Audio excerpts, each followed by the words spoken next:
Hey family, welcome back to the channel. Hate to come this late, well early in the morning. It's almost 1 o'clock a.m. Eastern Standard Time.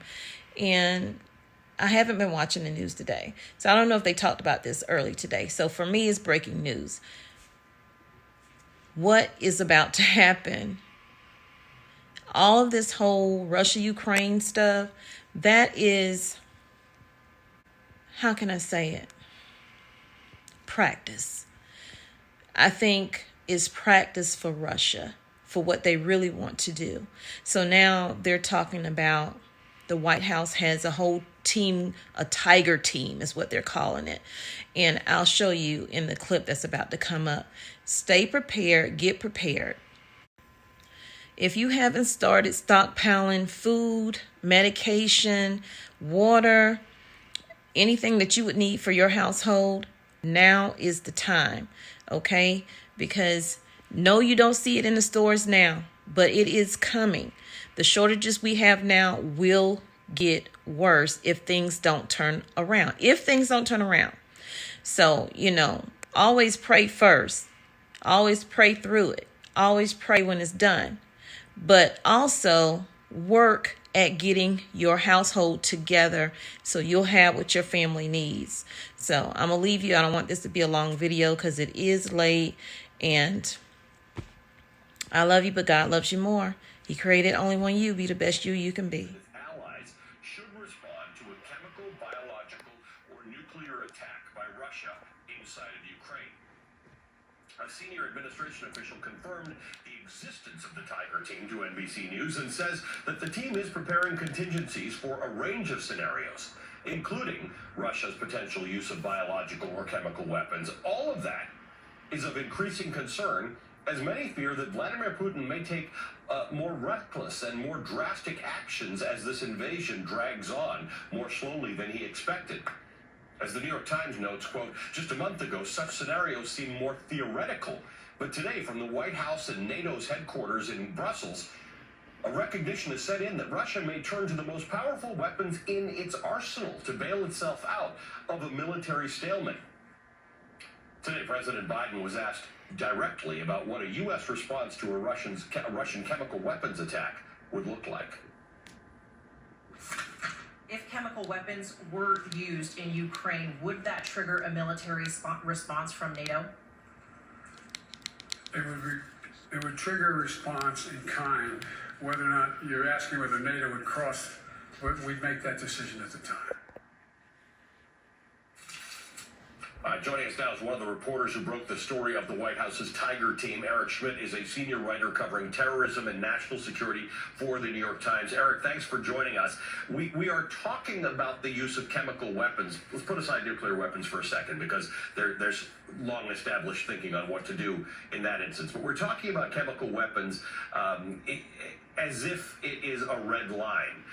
The U.S. seems to not be drawing red lines at the moment because once you say that there's a red line and someone crosses it, you're compelled to do something about it. But is it your sense that the use of biological or chemical weapons against the Ukrainian people would constitute a red line to which the United States and NATO would have to respond?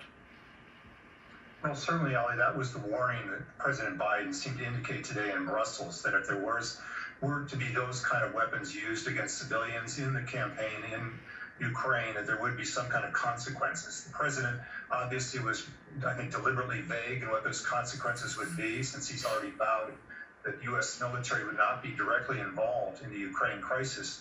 But as you said, the Tiger team, this group of specialists, has been looking at scenarios that could possibly draw American forces in under certain scenarios.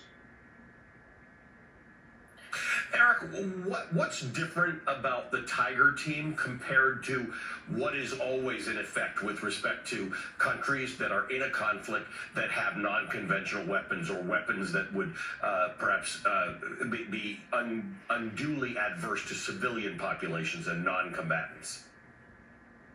Well, the Tiger team is basically a team of specialists, and this goes for many different national security crises, when you pull together a group of specialists across the government who can look at a range of options for the president. So you're not having to deal with a crisis situation. You haven't thought of some of these things in advance. So these individuals are looking at various scenarios, looking at a range of different kind of chemical weapons. What happens if one of them is lobbed only inside of Ukraine, but something goes awry and goes into one of the neighboring countries?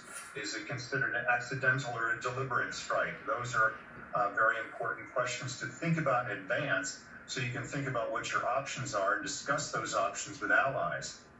President Putin, of course, has threatened to use chemical weapons, and while the United States hasn't seen any indications yet that that's being planned anytime soon, Russia, of course, has in Syria, operated with Syria, has been using chemical weapons there, things like chlorine, sometimes sarin gas. The Syrian regime supported by Russia there. So you have to take these kind of threats seriously through the U.S. government.